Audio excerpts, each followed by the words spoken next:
Bismillahirrahmanirrahim. Assalamualaikum warahmatullahi wabarakatuh. Salam sejahtera untuk kita semua.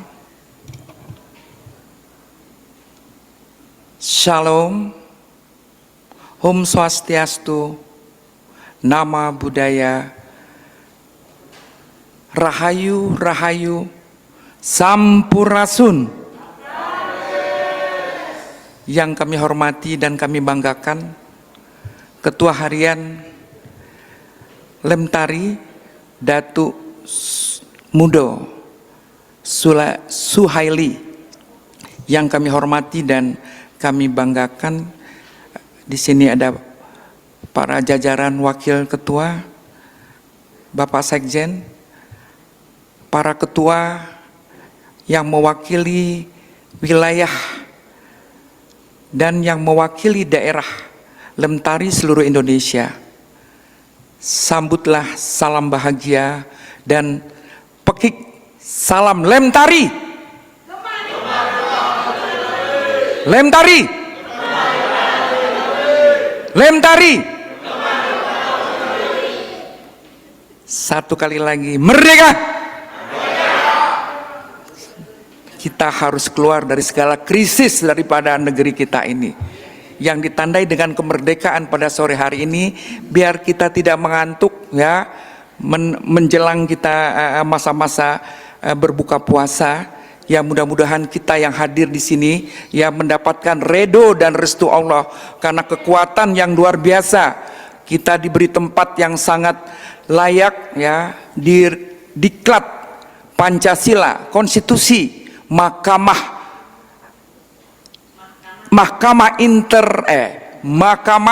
Indonesia ya, Mahkamah Konstitusi Republik Indonesia, bersamaan dengan program yang sangat strategis ya, kita diberi kesempatan. Dan di sini bersamaan dengan rapat kerja nasional yang pertama barangkali ya, sejak kita kemarin melaksanakan musyawarah Munasdat di gedung MPR RI pada tanggal 20 Maret 2023. Dan kita juga dengan penuh bangga mendapat respon dari Ketua Mahkamah Konstitusi Republik Indonesia yang kemarin sore beliau sendiri yang hadir membuka acara harmoni kita bersama MK Republik Indonesia ya. Hadirin yang kami hormati, hari ini ya kita akan mendengarkan salah satu wakil ketua kita, Dr. Nurhamin. Nah, beliau ini pun masih termasuk tokoh muda. Beliau juga berpengalaman banyak sekali ya. Kami akan membacakan biodata beliau. Kita harus bangga kepengurusan yang baru terbentuk ini ya, benar-benar memiliki kapasitas yang luar biasa ya. Terima kasih Pak Datuk ya Lemtari, dan kita ke depan akan mengisi bidang-bidang yang telah disiapkan. Mudah-mudahan akan terisi dan dirapikan semuanya, sehingga kita menyambut Lemtari ke depan menjadi terdepan. Ya, kita berikan tepuk tangan dulu pada Lemtari. Daftar riwayat. Wah, panjang banget ini profesor nih, dokter kita ini. Oh, yang penting-penting saja nih, hebat nih. Nama Dr. Haji Nurhamin ya. Kok lari-lari.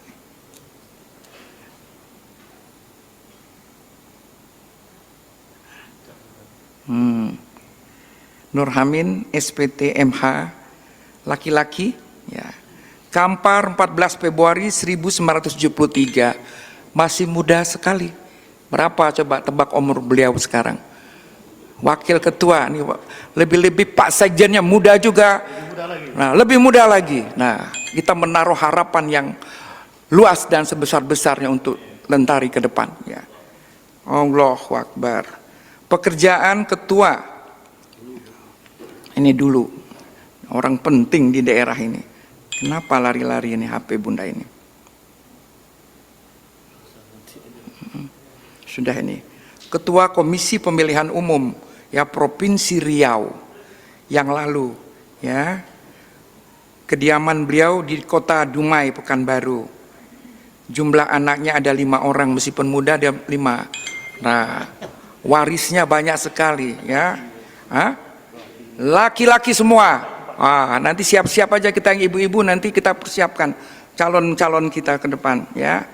Nah, jadi beliau sudah luar biasa ini, dan saya tahu persis bagaimana perjalanan beliau ini yang saat sekarang ini menyikapi masalah bangsa dan tanah air kita, ya, dengan judul yang akan beliau paparkan, pemberdayaan ekonomi dan politik. Hadirin yang kami hormati, kita berharap, ya, pada pertemuan di senja hari ini kita mendapatkan sebuah kecahayaan. Lemtari akan mendapatkan sebuah kekuatan baru, sinergisitas yang harus terbangunkan, bagaimana kita mampu memberikan solusi bagi tanah air dan bangsa kita di bidang ekonomi pembangunan yang akan dipaparkan oleh saudara kita. Untuk itu kita berikan tepuk tangan dan kesempatan kepada Dr. Nur Hamin.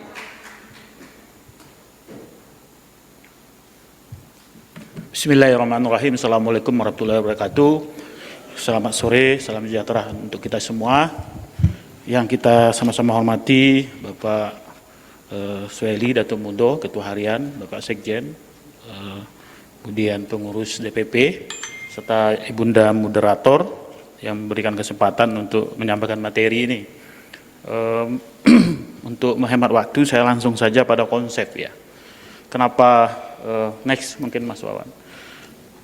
Konsep ini perlu kita bangun dulu bagaimana historikal dan filosofis dan keadaan empiris hari ini berkaitan dengan adat. Saya terkesima untuk mengkaji adat ini sejak tahun 2017. Jadi sebelum itu saya tidak mau tahu dengan masalah personalistic system atau yang lain lah. Anak milenial yang hari ini, tadi Adinda dari Maluku Utara cukup menggetarkan saya untuk bergabung untuk nanti untuk memperkuat adat ini. Setelah dinobatkan jadi datuk di Riau dengan Pak Dandim waktu itu dengan saya, karena putra lokal, ya, Bu Eli, karena Bu Eli juga di Kemendagri bidang pembinaan adat umum, ya, atau yang lain nanti di Pelfum, pensiunan Kemendagri Bu Eli.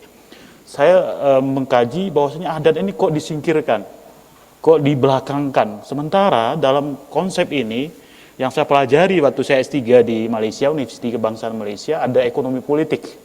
Dan di disertasi saya di bab 3 juga saya masukkan itu sebagai konteks budaya politik dan pijakannya ekonomi politik, ya.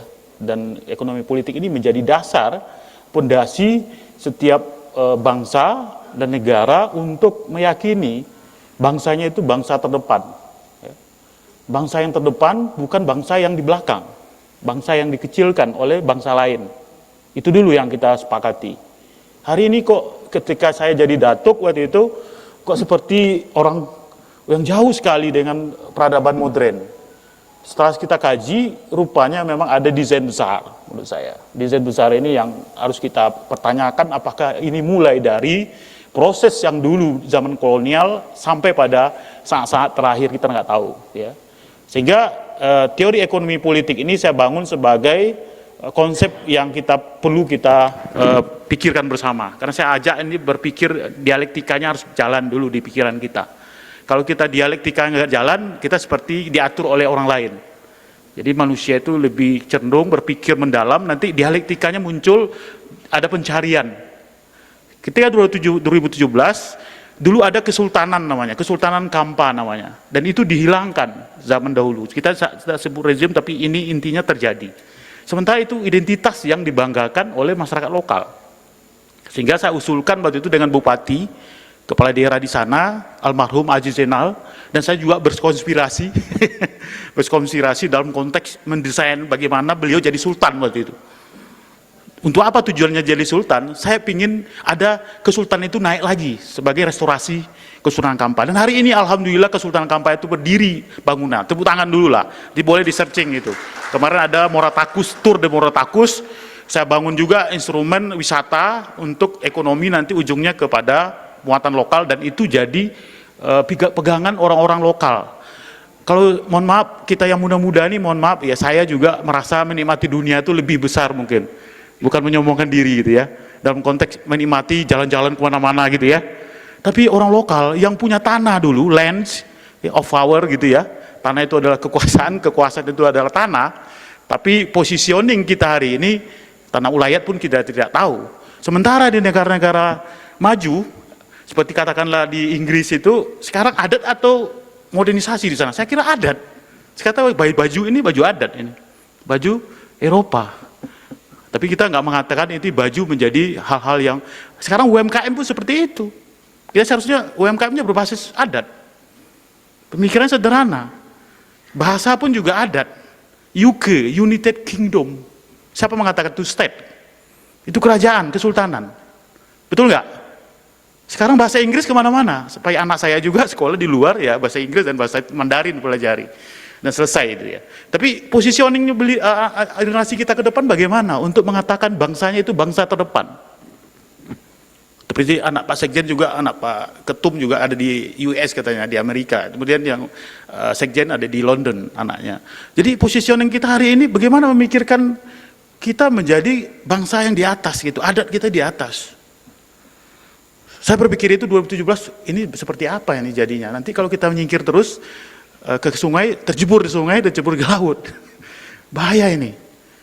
Itu yang saya pikirkan ketika saya menyelesaikan pendidikan S3 juga. Dan jujur saja saya melakukan pencarian ini sampai hari ini.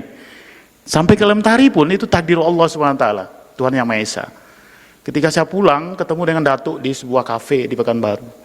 Karena waktu setelah restorasi saya berpikir lagi, ini nggak bisa main di lokal ini main nasional. Dengan menghubungi Prof. Jimli, saya pernah ngajak Bupati daerah Kabupaten Kampar juga berdialog terkait pasal 18B ayat 2 terkait yang disampaikan landasan konstitusi kita, karena ini di MK. Maka itu dasar pemikiran ya konstitusi kita bahwasanya adat dan struktur adat diakui oleh negara dan segala hak-haknya. Nanti dilengkapi di searching di internet dapat itu. Ketika saya berbicara itu dan berpikir itu, rupanya memang kita memang jauh. Bahkan saya dialog waktu juga menjadi datu itu, dinobatkan gubernur datang dan kepala daerah, karena waktu itu ada kepentingan mungkin maju pilkada. Semua kepala daerah datang waktu penobatan saya itu, di Riau ya. Dan saya ada 27 provinsi, 27 kerajaan kecil loh Pak Ketua katanya sama saya waktu itu, yang dulu ada di Riau dan hilang sekarang. Luar biasa itu, kalau di Maluku Utara ada berapa kesultanan. Di Riau itu kerajaan kecil itu 26 menurut gubernur waktu itu. Bang Bang Andi saya panggil, Bang Gubernur yang lama sekarang di DPR RI. Beliau di Komisi 2. Bahkan beliau juga ingin memperjuangkan ini, tapi kan belum tahu konstelasi sekarang. Kalau kita tidak punya lembaga. Cukup mencengangkan kita, kenapa itu dihilangkan? Bahkan sekarang restorasi yang di Kampa itu menjadi sentris sedikit. Di Kerajaan Siak sudah lama, sudah ada ya. Istana Siak sudah ada di Riau itu. Ini memandang Riau sebagai induktif ke deduktif atau deduktif ke induktif ya. Saya coba untuk berpikir kecil tapi membesar, pikiran besar menjadi tajam ke bawah ya. Seperti itu berpikirnya. Kenapa saya ambil UK tadi? Karena UK sudah menjadi entitas besar di dunia hari ini tentang persemakmuran Malaysia segala macam. Singapura juga mengadopsi tentang cara-cara ekonomi politiknya. Dan hari ini juga kekayaannya juga luar biasa. Brunei hari ini juga seperti itu. Tapi kita di Indonesia demokrasi, kita memilih pilihan itu. Tapi bagaimana nanti kombinasi antara negara demokrasi dan persoalan berkaitan dengan adat ini menjadi sebuah kekuatan kita. Ekonomi politik di Jepang dan Korea hari ini juga seperti itu. Katakan Pak Sekjen juga saya bersepakat dengan itu. Hari ini, waktu kita kecil dulu, seumur saya mungkin, itu ada film Osin. Saya nonton terus itu, karena TVRI itu juga nggak banyak tuh di daerah kampung-kampung. Hari ini produk-produk Jepang, mobil pun kita minat, dan saya pun mungkin beli mobil Toyota gitu ya, Mitsubishi. Itu kan kata-kata lokal sebenarnya. Hari ini kita tidak berani, mobil Minangkabau, mobil Papua. Kalau kita berani kan menjadi ekonomi politik, sistem global. Dan mereka sudah penetrasi dalam konteks film segala macam gitu ya. Film kungfu, itu mahasiswa saya di ilmu komunikasi. Waktu itu membicarakan tentang film. Bagaimana basis film menjadi ekonomi politik sebuah negara. Ya. Jadi bagaimana hari ini juga penetrasi K-pop katanya, Pak Sekjen tadi sampaikan. Ya anak-anak kita akan gandrung membeli Samsung, membeli baju-baju Korea, dan juga Jepang hari ini. Ada juga, mohon maaf saya juga pakai baju itu kemarin, ya produk yang apa? Ada itu yang banyak terkenal itu ya, baju-baju kemeja yang bagus. Itu kan ekonomi politik yang dahulunya didahului oleh proses budaya dan proses adat yang mereka sistem global dimainkan dalam media. Dan kita tidak sadar dengan itu. Upin-upin hari ini juga. Saya sampaikan di mahasiswa saya, ini bagus nih tes Anda, coba melalui S2 atau S3. Masih S1 anak itu, bagus sekali, cum laude dia. Kemudian komunikasi politik yang dibangun ini seperti ini Pak. Dimainkan semua data-data dia milenial dan paham betul. Dan saya terpikir masalah teori Moeller Johnson ini memang dilakukan oleh negara-negara yang mau melompat kepada entitasnya sebagai entitas kawasan Asia Tenggara, Asia maupun di global. Sehingga menjadi kekuatan ekonomi politik. Jadi jangan berpikir adat itu mundur gitu ya, kecil kita disingkir. Oh, jangan berpikir besar kita. Dan berpikir kita ini memang bangsa yang punya kehormatan yang tinggi. Tepuk tangan dulu untuk Indonesia. Kalau kita saja ragu dengan bangsa kita dan dengan jati diri kita sendiri, maka ragulah dengan masa depan kita. Saya prihatin dengan itu. Ya, jangan ragu dengan identitas kita. Ya Bu Eli ya. Ya, Bu Eli. Dan itu di istana negara hari ini setelah menjadi trigger mungkin adat ini sudah mulai. Alhamdulillah setiap 17 Agustus Bapak Presiden kita sudah meletakkan baju-baju adat di istana. Dahulu memang belum ada. Ini udah mulai gelombangnya udah mulai sedikit. Karena teori Huntington dan Robert Dahl itu menjadi teori saya juga dalam budaya politik. Kenapa? Kadang-kadang demokrasi itu menghantam dua kelompok, religion group dan traditional group. Region group apa itu? Ya, traditional group apa? Yaitu adat yang digelombangkan, digulung oleh gelombang demokrasi pertama, kedua, dan sampai ketiga di negara ketiga yaitu Asia dan bentuk Afrika segala macam hari ini. Tapi mereka tidak mampu karena sumber daya manusia belum siap. Hari ini kita mengajak kelompok adat itu dengan middle class yang bagus, karena teori itu juga, teori Huntington itu. Kelompok middle class yang bagus bisa membuatkan kelompok yang memberi kombinasi, ya. Kombinasi untuk membuat tekanan ini cukup kuat dalam konteks ekonomi politik di sistem global. Sehingga adat menjadi sebuah kekuatan kita dengan kelas menengah kita. Jadi mohon maaf, izin nanti kepada Lemtari lokal, DPW setelah ini pulang, bawalah kami yang dosen, kalau kami yang milenial, bergabung di Lemtari. Sepakat nggak? Tepuk tangan dulu. Karena saya 2017 baru tahu adat. Setelah saya naik dalam balai itu, Pitata Petiti ya, di sana Pitata Petiti saya akan pakai baju adat karena saya takut, karena sumpah adat itu bahaya kata orang lokal. Dan terbukti ada 2 kali yang meninggal. Tapi itu mungkin ketakutan saja, ya, ketakutan saja saya. Dan saya insya Allah ya taat juga dengan Allah SWT dan Tuhan Yang Maha Esa bagi keyakinan kita. Karena ada hal-hal yang dilanggar dan itu terbukti. Dan saya menjadi kayak spiritual adat itu juga ada menurut saya Bu Eli. Jadi sedikit bulu roma saya menggigil juga itu. Ada satu ketika, ini sedikit saya sampaikan supaya ini membumi ya, kejadian-kejadian spiritualitas adat itu. Di balai adat itu melompat di balai enam panjang. Melompat gala segala menaikkan keris kayak gini. Sehingga yang lain diam, dan saya diam. Aduh, karena saya datuk amanah waktu itu di sana, dan nggak mau banyak bicara. Dan tidak dibolehkan kalau ketua sukunya nggak bicara. Datuk besar atau datuk Temanggung. Saya diam, semua orang diam. Ada Pak Rektor di situ, saya bawa Pak Rektor Lancang Kuning untuk membuat kajian. Ini mohon maaf juga DPW juga membuat kerjasama dengan perguruan tinggi. Nanti setelah pulang untuk mengkaji adatnya masing-masing. Dan saya buat perjanjian dengan MOU dengan Universitas Lancang Kuning untuk mengkaji restorasi Kesultanan Kampar dalam perspektif ekonomi politik maupun budaya. Apa yang terjadi? Karena Panglima itu melompat dan itu tidak sopan, tidak punya etika. Karena Van Versen juga mengukakan sistem etik dunia itu adalah etik itu dianut oleh semua manusia. Sehingga kode etik di KPU itu, DKPP itu sistem adat menurut saya. Ya, dia analogikan dengan Prof. Jimli saya sampaikan juga, sistem adat. Karena kita kalau nggak beradat sudah mulai punya etika nanti setelah maju ke pelanggaran kriminal kompositif, udah tinggi itu.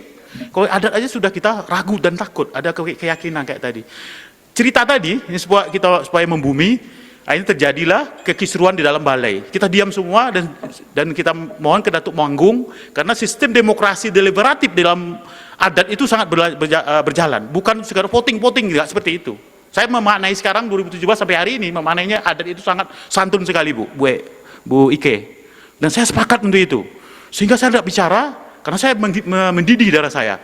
Saya itu aktivis Pak, di kuliah di Perguruan Tinggi Negeri di Jawa dulu. Saya nggak sebut nama juga. Posisinya apa? Saya sangat aktivis sekali. Dan saya ketua mahasiswa Riau Semarang dulu. Dan saya juga aktivis 98 Pak. Waktu itu juga Pak Sekjen juga ikut mungkin, masih muda.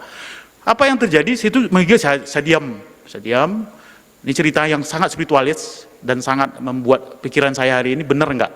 Ini bahwa Tuhan Yang Maha Esa mendukung kita dalam pergerakan model yang kita bangun ini. Apa yang terjadi? Setelah itu buat turun runding dengan baik, sabar, dielus-elus, sabar dulu. Karena menggigil mau seperti nggak tahu itu. Terakhir dia mau menutup balai adat. Dan ini bisa disaksikan oleh Lektor Lancakuni. Saya sampaikan ini supaya kita beretika dalam konteks ada relasi antara diri kita dengan kekuatan yang besar, yaitu pemilik alam semesta. Yang kita berniat untuk kebaikan, altruisme, ya kebaikan. Adat itu nggak digaji Pak, altruisme itu. Menyebarkan kebaikan tanpa ada uang kadang-kadang, tokoh adat itu. Tepuk tangan dulu, sampai hari ini juga SPPD-nya nggak ada.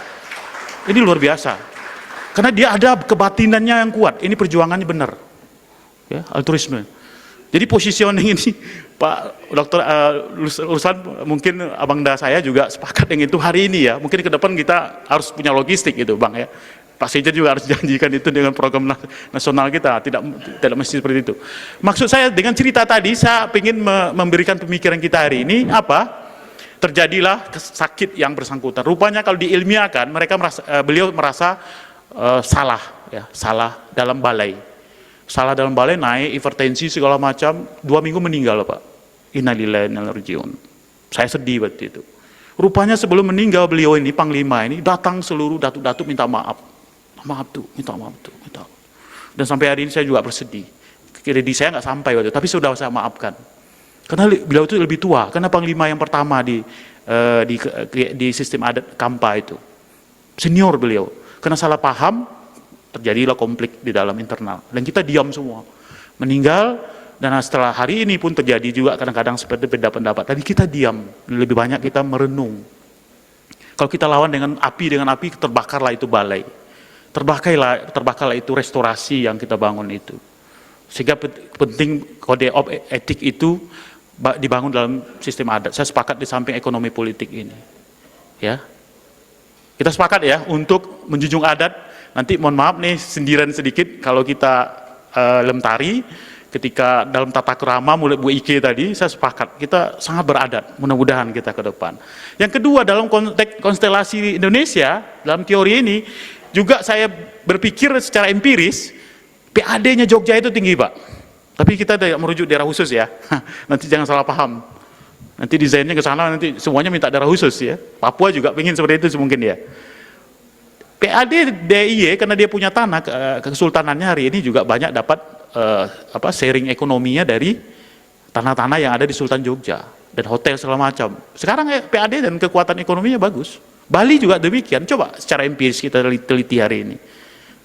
Bali juga seperti itu, pariwisatanya kan berbasis adat. Siapa yang mendapikan? Kalau bule di sana juga kemarin gubernur juga mengatakan hal-hal yang spesifik gitu. Nah, dan itu penting. Bukan persoalan agama yang berbeda hari ini, kita adat ini kita bicarakan. Karena secara historikal, adat itu lebih dulu dari negara Pak. Ini mohon maaf. Baru negara modern seperti ini baru lahir. Contohnya ada situs sejarah. Situs sejarah itu juga adat. Borobudur contohnya. Di Kampa itu kampung saya, Moratakus, candi tertua di Sumatera. Dan itu ketika saya di Malaysia waktu itu, saya searching dengan kawan-kawan, rupanya Champa atau Kampa, tadi ada 3 peradaban Asia Tenggara. Di Asia malah justru yang besar waktu itu. Tapi itu di Leiden. Saya itu Rektor Lancakuni saya ajak ke Leiden. Walaupun saya pernah transit di Leiden, mau ke Ceko atau seminar juga pernah. Tapi belum pernah mengkaji dengan adatnya. Tapi politiknya saya pernah sampaikan dalam seminar internasional. Saya katakan bahwasanya kalau memang ada situs sejarah itu memang ada dokumennya Pak. Kalau di Leiden itu kan sejarahnya, ilmu sejarahnya kuat. Sehingga di searching waktu itu Champa dan Kampa itu ada Pak. Rupanya titik dekat Sumatera, di kampung saya itu mungkin, satu lagi di dekat Myanmar atau yang mana itu, titiknya lagi satu India, dekat India. Jadi 3 itu peradaban besar di Asia. Bahkan, mohon maaf, Islam itu masuk setelah peradaban itu sudah ada. Bahkan agama Kristiani setelah itu. Betul nggak? Kalau Hindu dan Buddha animisme kan sebelum itu. Jadi kita berpikirnya harus kita holistik, komprehensif ya. Supaya kita tidak sepotong-sepotong melihat historical tadi. Saya risetnya nanti segala macam, jangan hilang itu. Filosofisnya hari ini kita yakin bahwa dengan adat ini negara sejahtera. Next, boleh nih, terlalu panjang nanti, hegemoni nanti ya. Jadi ini model yang saya tawarkan kepada kita semua. Ini saya buat kotak-kotak gitu ya. Apa yang mau terjadi dengan negara kita kalau adat itu bisa diberdayakan? Saya menganggap negara akan sejahtera. Yakin nggak? Yakin lah ya. Setelah restorasi kemarin, saya menerima surat dari KLHK, Ibu Ike, 150 hektar. Saya terima langsung dari Presiden. Profil WhatsApp saya hari ini seperti itu tuh. Sebenarnya bukan profil saya di WhatsApp itu dengan Pak Jokowi, dengan saya itu persoalan tanah adat saya terima. Berarti negara sudah mengakui adat. Bukan berkaitan saya mendampingi itu, tapi bukan politiknya, tapi itu saya mengakui saya berdiri di profil WhatsApp saya kan ada itu. Foto saya dengan Pak Jokowi dengan baju adat. Seperti kalau kawan-kawan saya bilang, kok abang nggak kayak abang banget gitu. Karena saya milenial juga, walaupun belum terlalu muda ya. Anak saya juga kaget kalau berjalan sama ayahnya kayaknya lebih muda ayah daripada Padel katanya kan. Karena anak saya tinggi besar gitu ya, sekarang di Jogja. Dia pingin menggaji budaya aja di Jogja, SMA Jogja, satunya di luar gitu ya, di Taipei. Tapi saya berpikir bahwasanya adat itu bukan milik saya saja, milik milenial juga, milik yang lain. Dengan model ekonomi tadi, ekonomi yang dibangun secara mikro. Apa itu? Ini coba kita lihat konstruksi hukumnya. Pasal 18B ayat 2 lah ya, Undang-Undang 95. Jadi kita nggak ragu lagi nih, konstitusi kita sudah selesai.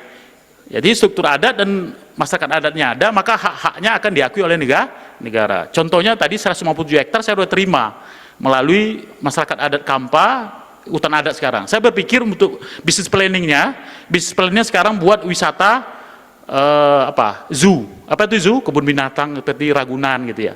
Karena itu hutannya hutan murni. Pohon-pohonnya besar. Dan kami sudah melakukan adopsi Pak, Ibu Aike.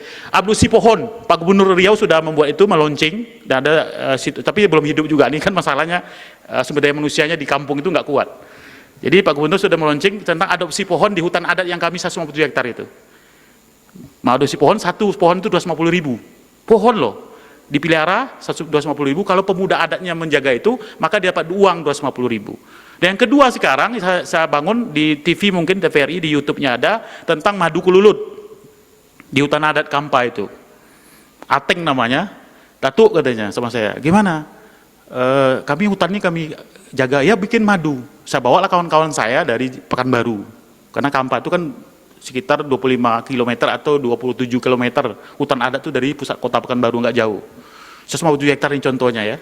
Kita bangunin karena sudah surat KLHK-nya sudah diterima, dan itu hak kolektif ya. Itu tadi kadang komisarisnya memang komisaris adat. Nah, ini mohon maaf nih, kalau Papua mau model ini kita setujui, maka adat itu menjadi komisaris Pak, menurut saya. Di koperasi juga ada kan, kami juga buat koperasi.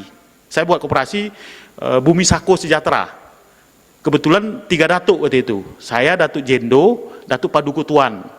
Setelah konflik KUD punya sawit, akhirnya saya buat kita nggak usah berkonflik. Berarti konflik itu menciptakan pembesaran Pak. Jangan takut manajemen konflik Tori Galtung gitu ya. Kalau lentari konflik, saya suka. Hati-hati kok ketawa ini, suka konflik itu saya sengaja. Manajemen konflik itu Tori Galtung, ada konflik konstruktif, ada konflik destruktif. Ini Papua kalau berkonflik mungkin dia ingin konstruksinya bagaimana, ekonomi, betul nggak Papua? Ya. Didesain, hati-hati ya. Saya ini orang S3 politik, saya paham betul konflik itu, hati-hati kita memanage itu. Tapi jangan kita kehilangan itu arah setelah konflik. Bahkan kita berdarah-darah, jangan. Konflik itu tujuan untuk membesarkan. Dalam teori Galtung itu konstruktif namanya. Konstruktif apa? Di manage konflik itu menjadi kekuatan kompetitor di antara dua pihak itu. Antara adat dengan negara, kita bersaing untuk sejahtera semuanya. Jadi kita ambil bagian dalam adat ini untuk mensejahterakan orang lokal. Sementara negara juga UMKM hari ini. Kenapa kita harus takut dengan positioning kita masing-masing, tapi ujungnya melihatkan kita mampu. Itulah katakan, akuntabilitas itu menjadi keniscayaan menurut saya.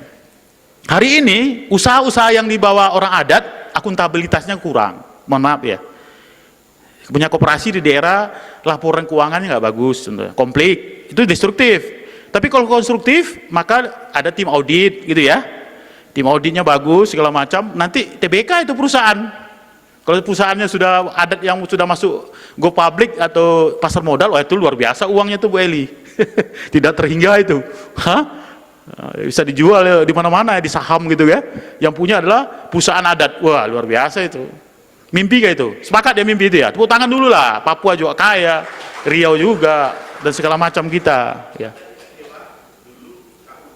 Ya.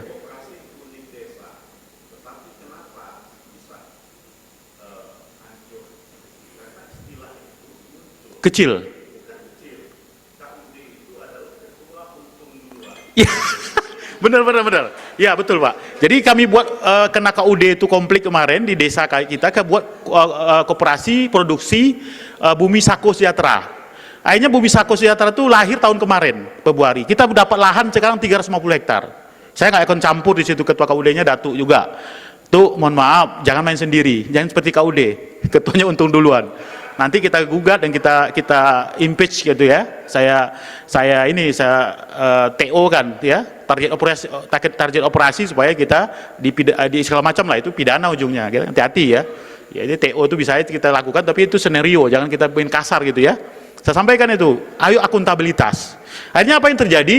Sekarang anggotanya sudah 200-an setahun loh Pak. Saya bukan mengatakan. Dan keuntungan sudah ada. Sawit 157 hektar kita beli dari pengusaha sawit. Jangan takut Pak, koperasi adat nanti beli sendiri, jangan nunggu bantuan, jangan. Saya bilang ke Datuk, beli itu, yang punya rumah sakit besar di Riau, Awal Bros, yang pemiliknya keluarganya, kita beli dari koperasi itu. Sekarang udah memiliki koperasi dan itu dikonversi kepada kelompok kelas menengah tadi, middle class. Apa middle class? Ya punya ekonominya bagus, pendidikannya bagus, dan itu orang lokal. Ya, bukan menyampingkan yang bawah ya, tapi ini untuk membuat agregasi antara yang kelas tinggi dan kelas bawah, juga menjadi artikulasi ekonomi politik di bawah. Seperti kami yang sekolah, kalau kita dimanfaatkan di adat, enggak selesai. Kayak Pak Sekjen pinter kayak tadi, wah Pak Sekjen itu pinter Pak. Saya bukan memuji, itu udah keluar ya. Pinter, saya sudah amati waktu bergabung dengan organisasi nasional. Ini anak pinter nih, ini pinternya. Tapi gimana ini membelokkan beliau ke adat gitu. Sampai ngobrol-ngobrol berulang kali, saya yakinkan, ayo ke adat. Rupanya masuk tadi, grand design-nya tuh. Ya Islami ada nggak? Dengan desain malam kemarin kita bicarakan Pak Dr. Lislan ya. Sekarang sudah ada itu. Luar biasa beliau. Karena beliau ini pintar gitu. Dan kita bangga lah ya. Karena mau masuk daerah, masih muda. Jangan kita singkirin Pak. Jangan hegemoni kita. Bahaya. Kalau saya mau maaf di adat tuh Pak Datuk. Saya pernah mau mundur itu jadi Datuk 3 kali. Dan itu diginin sama Datuk Paduko. Beliau kan mantan anggota DPRD Pekanbaru. Itu salah tuh, saya mundur aja tuh. Kalau kayak gini konflik saya malu. Saya nggak mau. Berat bagi saya sebelum. Konflik antara Datuk dengan Datuk. Saya di dalamnya itu malu saya. Karena konflik itu bisa dikonstruksikan sebagai konflik konstruktif. Jangan konflik destruktif, memecahkan adat, menjatuhkan adat, menghilangkan wibawa tokoh adat. Oh luar biasa. Nanti jatuh adat kita hancur. Kita nggak bisa merestorasi restorasi kesultanan tadi hilang. Karena itu politik juga di bagian orang eksternal kita. Hati-hati. Eksternal kita itu banyak Pak. Kalau dalam teori Gabriel Almond, nanti ada juga tuh. Ini terlalu banyak ya, tapi ini agak panjang saya sampaikan juga supaya pemikiran kita kebuka. Kalau nanti dipraktekkan silakan. Saya coba praktek koperasi sekarang dengan Madu Kululut tadi. Anak pemudanya Madu Kululut dan sudah pakai beli motor Pak, Bu Eke. Jadi saya sendiri bangga. Kemarin waktu saya makan di UMKM, sate namanya sate Padang di dekat Kampa itu, Datuk katanya dengan istrinya, dulu nggak pakai motor, 2 orang tuh pakai motor. Pakai motor sekarang Anda, kenapa ini? Tuh kami udah beli motor dari Madu Kululut. Madu Kululut sekarang mahal, 600.000 1 kilo. Orangnya antri belinya, ya Allah, Allah Akbar. Saya bisa, ini merinding saya bisa bermanfaat, walaupun sebenarnya nggak ada modal itu. Cuman membuat trigger mereka di tetangga TVRI, membuat motivasi, oh masuk YouTube dia, oh senang, bangga, jadi inspirator pemuda adat. Kemudian bangga, mempunyai usaha, selamanya nggak punya usaha. Kemudian dia kumpul, nanti saya buat kunjungan dari Kapolsek Tambang itu saya ajak, kan teman saya lari, saya suka lari Pak. Saya pernah lari 170 km tahun 2019, dengan kawan-kawan 11 orang untuk mengkampanyekan adat dengan lingkungan hidup. Dan hari ini saya suka lari, ini bulan puasa aja nggak lari. Ya, Jogja Marathon saya suka. Untuk apa? Melihat alam ini sangat indah. Alam ini sangat indah dan green, political green kata Bu Ike. Itu politik hijau. Oh senang kita hidupnya. Dulu ada tuh orang politik hijau. Dulu kalau mandi bersih Pak, nggak ada pencemaran. Betul nggak? Saya mandi di nyelam di sungai itu Pak. Oh, nyelam kayak puasa nih. Nyelam tuh. Oh, senang. Oh, puasa enaknya. Sejuk, airnya bersih. Hari ini, waduh, luar biasa. Tercemar kayak Datuk Sueli buat peraturan adat di Tapung untuk menghindari pencemaran lingkungan oleh perusahaan-perusahaan besar tadi yang tidak ada. Dan saya yakini kalau adat memimpin ekonomi politik itu teratasi Pak. Kenapa? Orang tuh tinggal di sana Pak. Kalau orang nggak tinggal, dia investasi di luar, dia nggak pernah tinggal di sana. Yang kasihan orang tinggal di sana itu orang adat. Logikanya itu yang saya bangun dari model tadi. Jadi gimana ekonomi politik kita yang orang investasi tapi di luar dan dia pencemaran segala macam nggak dipikirin kan? Itu orang lokal dan jangka panjang generasi kita lost. Saya harus camkan itu. Dalam Memetika, buku yang saya baca kemarin saya ngajar di Pasca Sarjana di Administrasi Universitas Islam Riau, saya sampaikan ke mahasiswa saya, Memetika itu replikator, duplikator kita hidup ini sekarang. Jangan kita duplik yang punya orang lain, tetapi punya kita, punya kalian nggak mau. Adat itu punya kita. Kita replikator dan kita sebarkan kepada sistem global. Kalau duplikatornya tempat lain, kita paham dengan kita dikecilkan, gimana kita kromosom gen kita, Bu Eke. Jadi dalam teori itu, di alumni UI yang buat itu, filosofisnya apa? Memetika itu dalam konteks buku ini, bukunya saya di depan ada nih, kalau mau beli. Saya belinya kebetulan di Plaza Selipi, saya suka baca. Sehingga nggak linear ya, S1 saya, S2, S3 saya. S1 saya peternakan, S2 saya hukum dan negara, S3 saya politik. Hari ini kalau mau kuliah juga, tapi ekonomi aja, masalah keuangan harus dipikirkan juga dengan anak-anak kita mau sekolah kan. Apa yang terjadi di situ? Sosiobiologi. Sosiobiologi itu apa? Sifat dari proses evolusi budaya. Evolusi budaya yang terjadi apa? Kenapa kita meyakini hal-hal lain dan mengecilkan kromosom kita, genetik kita? Dan itulah kelompok priai dan darah biru itu sengaja untuk memelihara keturunannya. Adat ini melihara keturunan. Strategi jangka panjang, jangan punah kita.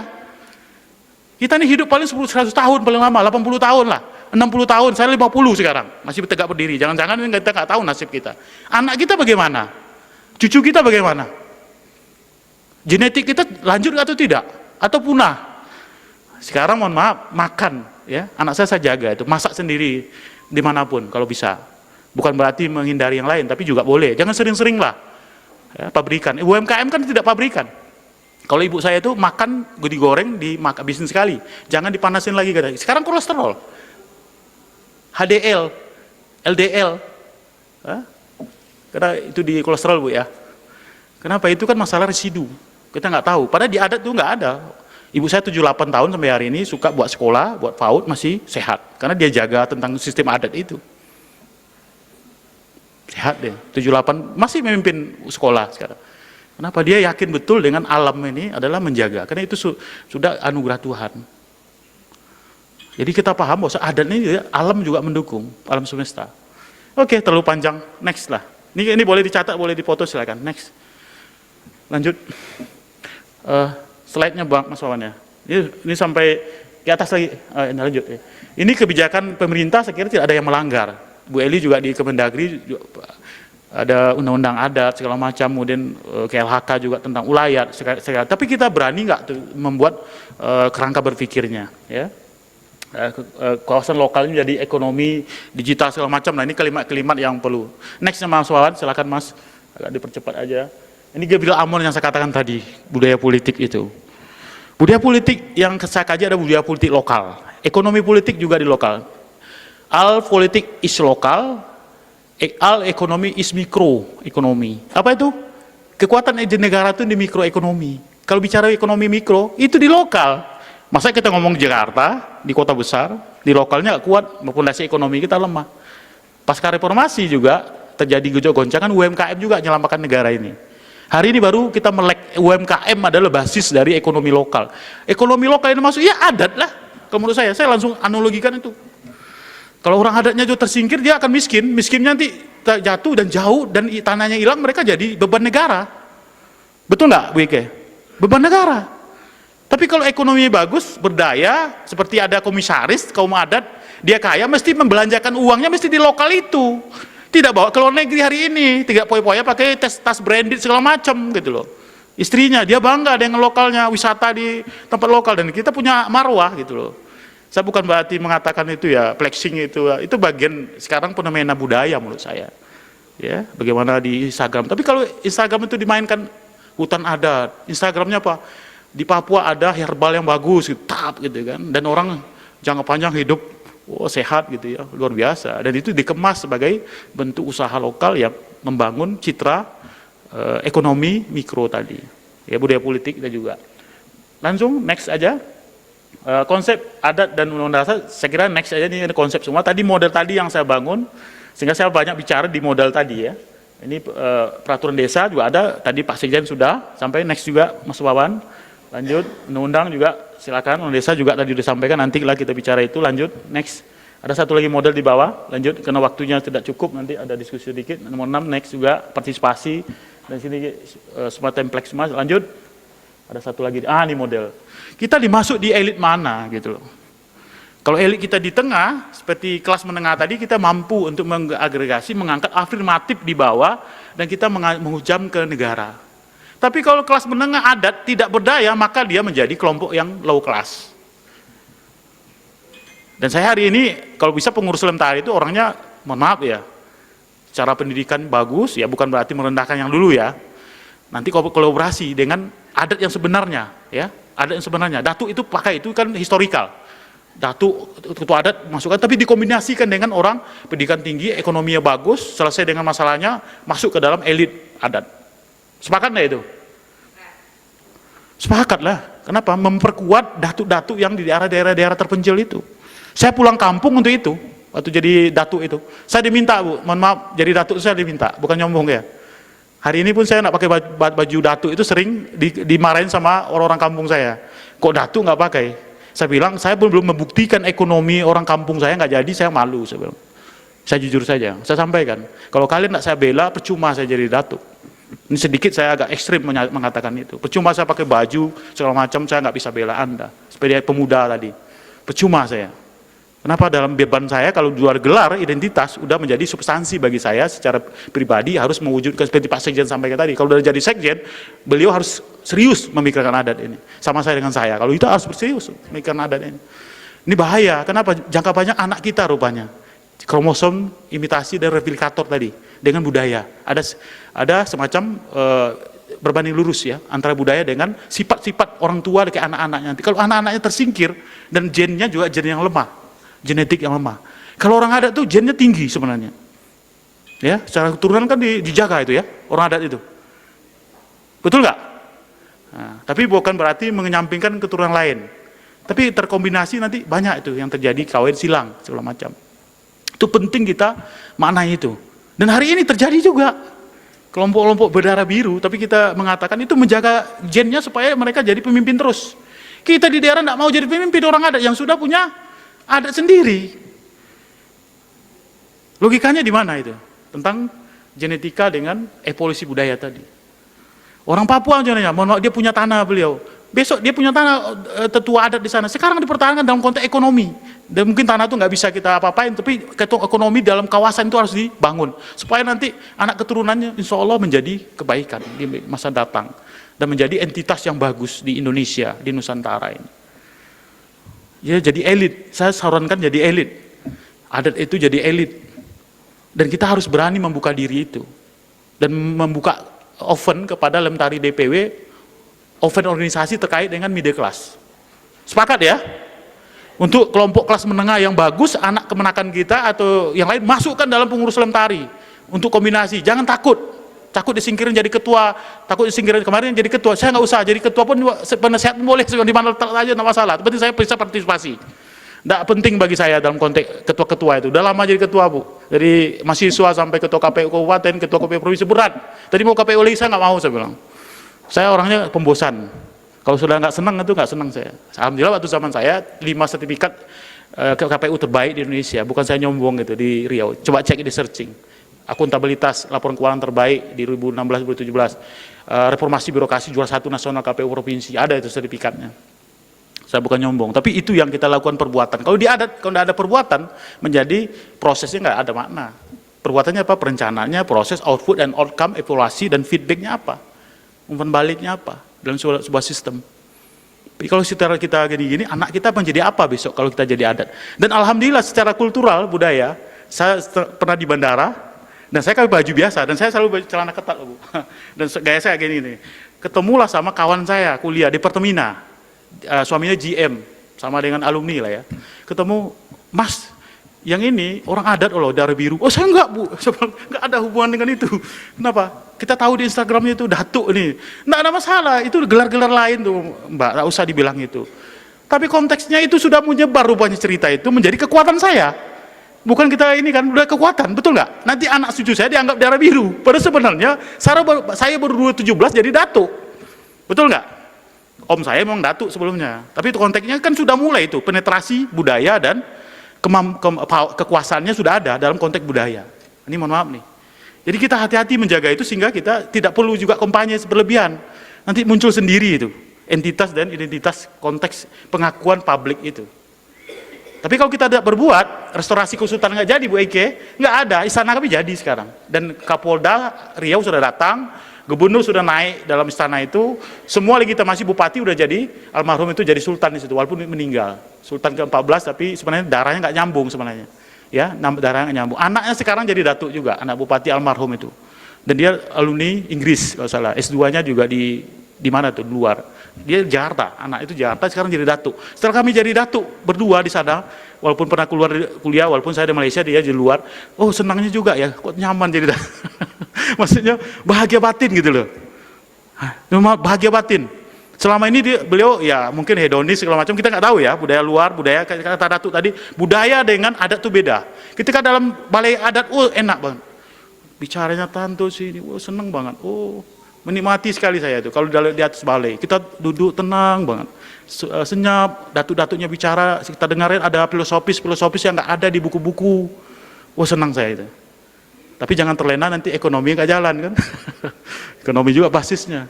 Oke, next. Ini elit ya, kita bangun elit. Udah hampir habis, jam 5, nanti kita selesai 5 menit lagi. Masyarakat adat merupakan bagian dari keberadaan Indonesia sebagai bangsa. Tadi saya sampaikan di depan, ya. Kalau adatnya tidak jadi bangsa, nation, itu tagline saya, kalau bahasa Inggrisnya nggak bagus, silakan saja, saya kuliah di bahasa Melayu kan. Dan itu juga identitas saya. Saya jujur saja bawa translator waktu seminar internasional 3 kali. Tapi saya bahasa Inggris pandai juga lah. Tapi saya berusaha bahasa Indonesia itu saya kenalkan. Itu juga penetrasi budaya. Orang Jepang di samping saya waktu itu, dia bahasa Jepang. Dibawa translator. Dia bahasa Inggris pandai. Orang Melayu, bahasa Melayu. Orang Iran waktu itu ada juga bahasa Iran. Sengaja untuk mengetahui ini bahasa saya loh. Di UK waktu itu. Di Oxford saya kuliah, seminar internasional waktu itu. Ya, saya bawa translatornya kawan-kawan di Belanda. Untuk apa? Mengenalkan bahasa kita di depan orang. Jangan malu, kecil ini orang kampung. Oh jangan dong, ini orang adat. Jangan gede adat Bu ya. Ya harus berani dong. Di Ceko juga gitu, santai aja. Santai bro gitu kan. Kita punya gengsi, kita orang adat gitu. Jangan malu ya. Dan anak-anak muda hari ini juga bisa kita create menjadi kreativitas untuk mereka juga menyebarkan tentang kekuatan adat ini ya. Untuk menjadi bangsa kita nih, bangsa yang beradat dan bahkan lebih kaya dari bangsa yang tadi katakan. UK maupun yang lain. Kita banyak bahasa. Bahasa Inggris sekarang kan bahasa internasional, itu kan bahasa adat sebenarnya. Siapa coba tunjuk tangan mengatakan itu bahasa internasional, bahasa modern, itu bahasa adat. Karena itu dari bangsa Arya, bahasa Inggris. Tiongkok hari ini Mandarin jadi kekuatan ekonomi, karena bahasa Mandarin sudah kekuatan ekonomi di global hari ini. Itu bahasa adat. Hari ini bahasa Indonesia nggak malu-malu, atau bahasa Inggris juga belajar dong, bahasa Tiongkok juga belajar. Betul kan? Sepakat ya? Kekuatan itu jangan, bahasa Papua. Nanti kalau bisa bahasa Papua dikodifikasi, Pak. Dan itu banyak kalau tidak salah menurut kawan saya yang peneliti sosiologi antropologi. Banyak bahasa di sana. Dan itu kekayaan, jangan hilang, Pak. Kalau hilang nanti hilang identitasnya nanti. Kalau bisa ada pakar-pakar yang mengkaji itu dan dikodifikasi. Menjadi kebudayaan non benda. Betul nggak? Nanti dicek orang, oh ini bahasanya, ini unik gitu ya. Dan itu menjadi orang menjadi menarik di daerah itu. Jadi bangsa yang betul-betul secara ekonomi politik kebanggaan kita ke depan. Next. Hak ulayat saya kira ini problem. Jadi 3, private sektor maupun pemerintah dan society. Apa itu society kita? Masyarakat adat, NGO segala macam kita membuat konstelasi untuk mencari hak kita secara baik.